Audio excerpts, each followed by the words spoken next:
More states have more harsher abortion laws since then. And nothing happened. The Me Too movement just fizzled away. The pronoun thing fizzled away. Nothing happened. But the new protesters, the current protesters about this lockdown and freedom, they all showed up with US flags, under the US flags. They believe in the country and the country's values.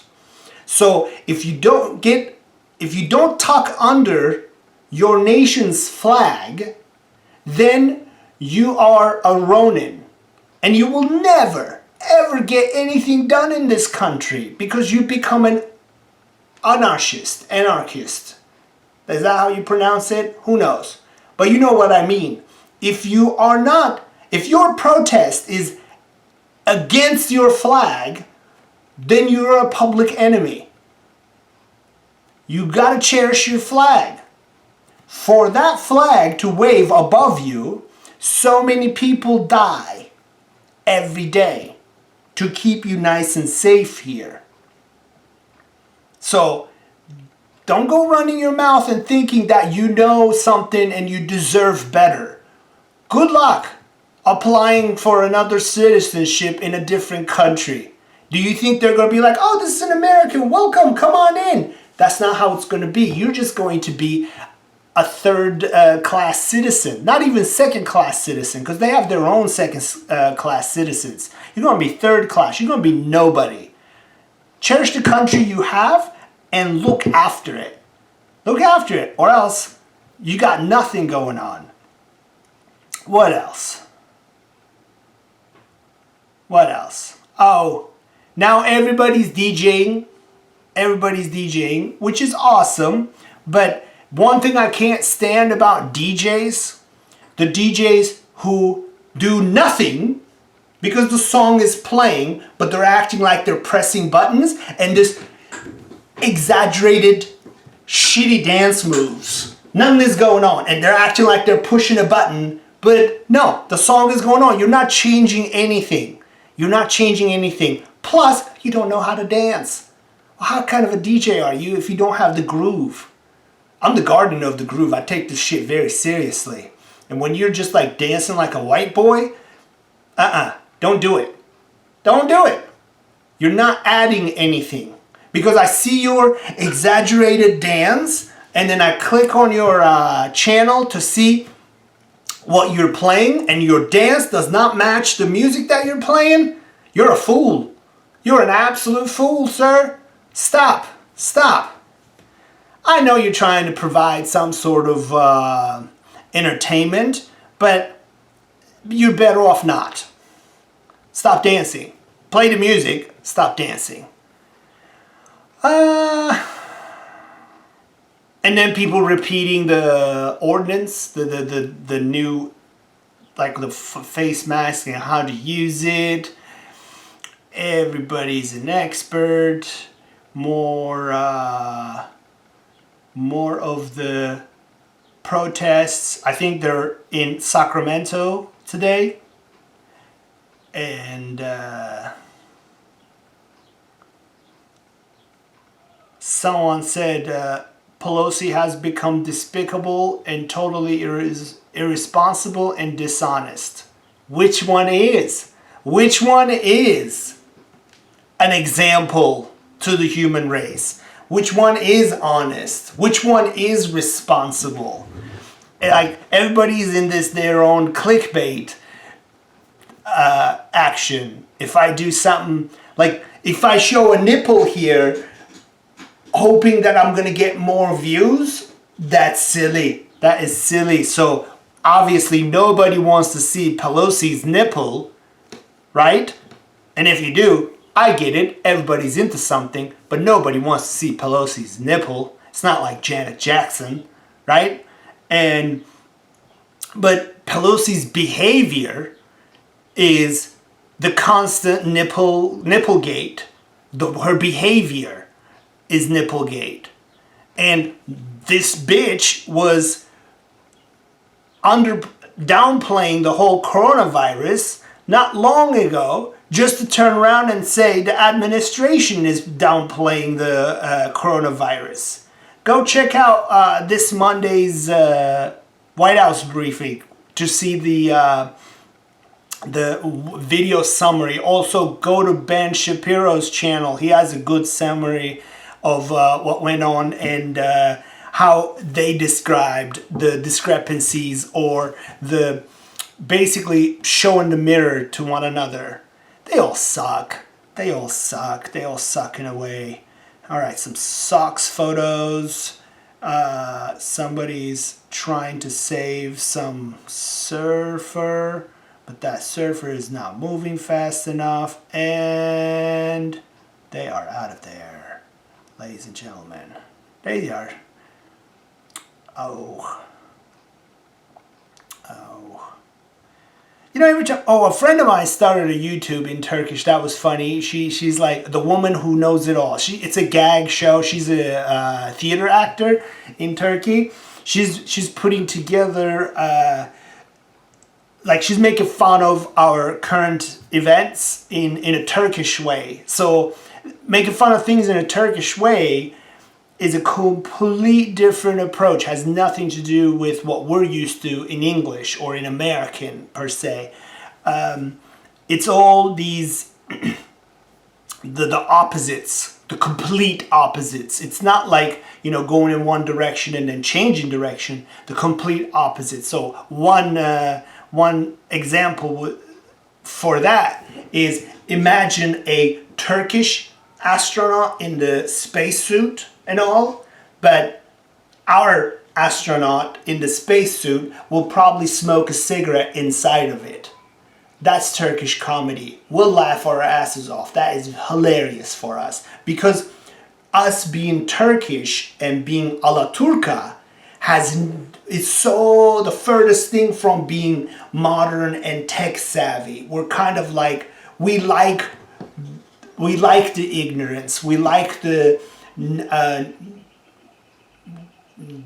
naivety. Is that a word? Being naive to technology and information. For us, that has always been funny, and that's like almost the core of Turkish humor. So when I make fun of the American naivety,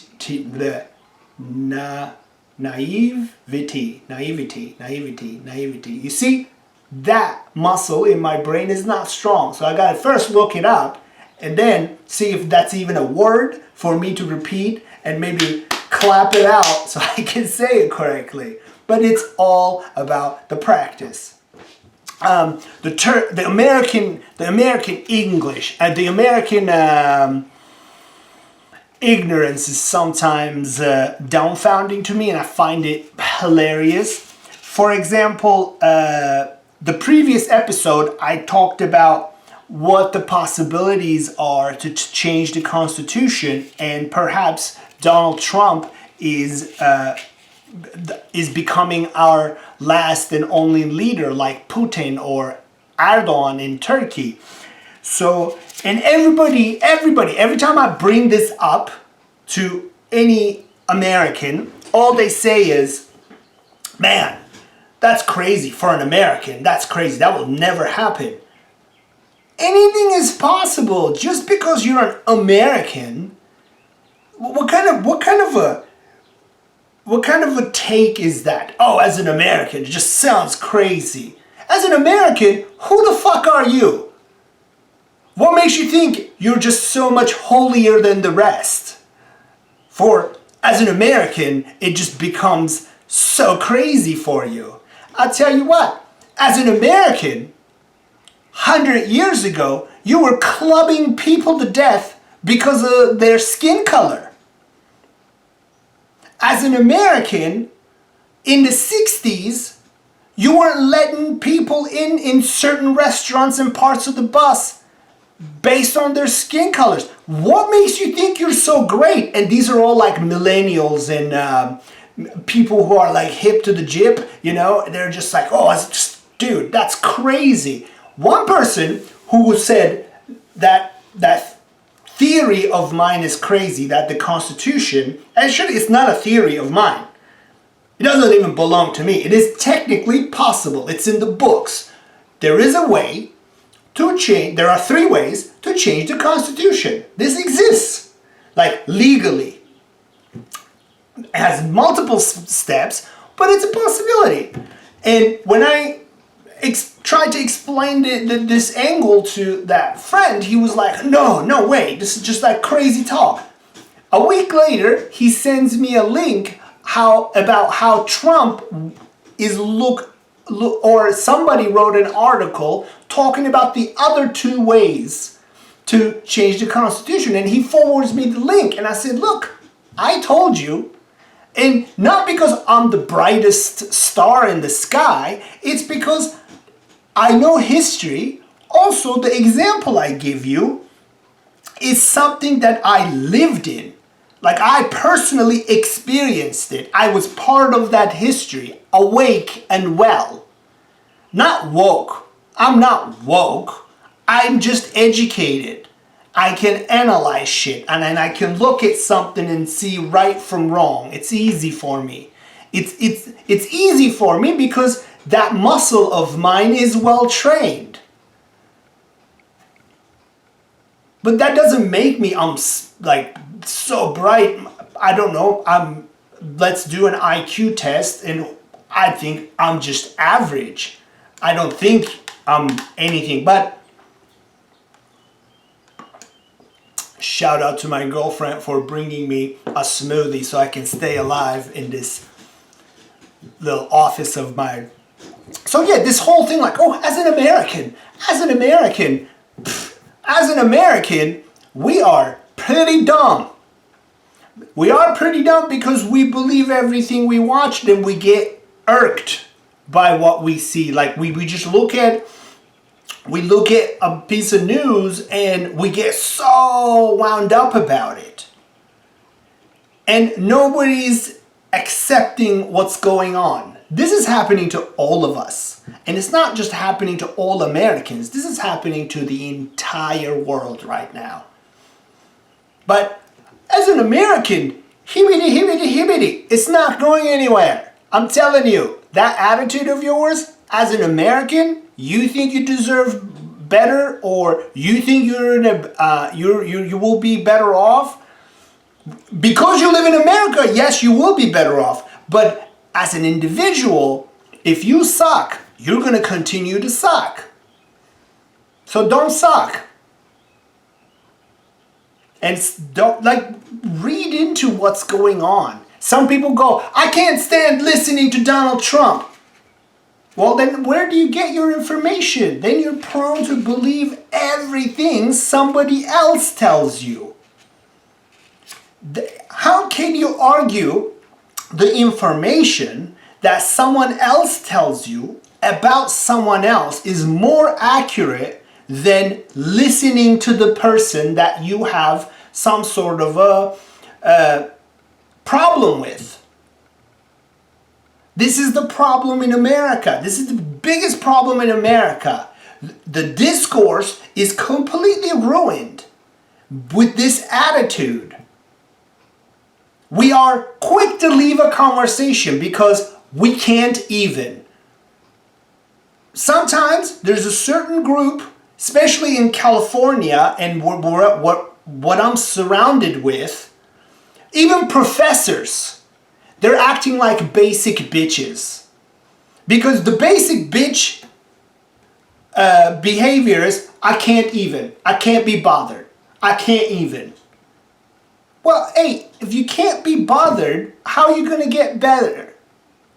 How are you going to be authentic? Because you're doing what everybody else is doing. You're believing in everybody, you're believing in the bullshit information that's being handed to the masses with the masses. You don't do your own research. You get triggered by titles of articles that you don't even read. You don't read what's underneath of that title, because almost 90% of the time, the title is a triggering title, and underneath, it has almost irrelevant information to the title of that article. But I can't stand to hear his voice. Who the fuck are you? Who the fuck are you? I ask you that. I can't even listen to him, or I can't even listen to... Since you stopped listening, that's why they are taking over. Since you stopped listening, that's why they have the better hand of things. That's why they're winning. Because the day you stopped listening, you stopped collecting good information, making good analytics of that information, and acting on it. Right now, I can't even. Where's my Chardonnay? That's your behavior. That is what I'm seeing. That is what I'm seeing. And that reflects to your parenting, that reflects to your teaching. That here's a story. Here's a story. Look up Trombone Shorty. This gentleman is an incredible trombone player. Incredible trombone player.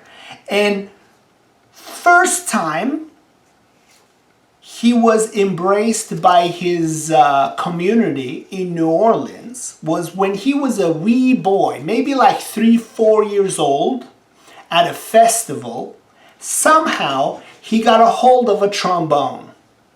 While the festival is going on stage with incredible jazz musicians, Trombone Shorty was making fart noises with his trombone.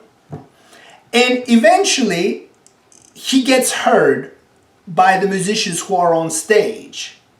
Instead of shutting him down, they invite him on stage, and he continues to make fart noises with the trombone as the band is going. The band is so strong, the fart noises a 4-year-old makes doesn't even interfere it, but it adds this beauty, and it really speaks to the soul of what the music is for. It's inclusive.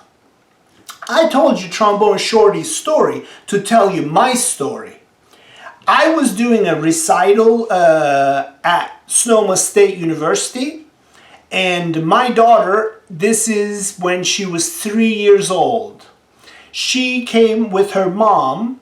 I didn't get to see them because we were in backstage, and by the time I got on stage and like we did our recital, and my eyes looked for them, I couldn't find them. And later, her mom sent me I found a text in my phone after the show saying how my daughter was asked to leave. And all she was doing while she was waiting for the event to take place on stage, she was just walking up and down 3-4 flights of stairs in the aisle. That's all she was doing. And then the ushers put enough pressure on my baby mama to make them uncomfortable so they would leave the scene. What's my daughter going to learn from this? That she cannot express herself in an artistic event, or else she would be asked to leave. Now, had that happened to Trombone Shorty, would we have a Trombone Shorty right now? No. See, we're very narrow-minded. And we are so narrow-minded because we want to belong to something and somehow. This whole America, land of the free and home of the brave is bullshit. Is bullshit in California. At academic level, at community level, it is bullshit. Because we are so worried about if somebody is going to like us or not. Because of this, because of lack of confidence. We are so worried about people liking us, we are willing to do dumb shit so we can belong to the dumb shit group. Thank you for watching. Thank you for lasting this long. Most of you won't even make it to the second half, but here we go. One day, somebody's going to be curious to listen to things all the way to the end. And when we achieve that, we're going to be in a much better place. But currently, I can't even. Where's my Chardonnay? There are 3 principles to overcome addiction. And I took some notes of that. I will close with that if I can find it in my notes. You gotta be, to overcome any addiction, there are 3 principles. You gotta be authentic. You gotta surrender to the outcome. So you gotta be okay with people not liking what you're doing, or things not going as well as you hope. Because failure is a huge piece of your success. And lastly, you need to be ready to do some uncomfortable work. Have a wonderful, wonderful day. My name is Engin Yeşilyemiş, and this is Book of Engin, and we're out.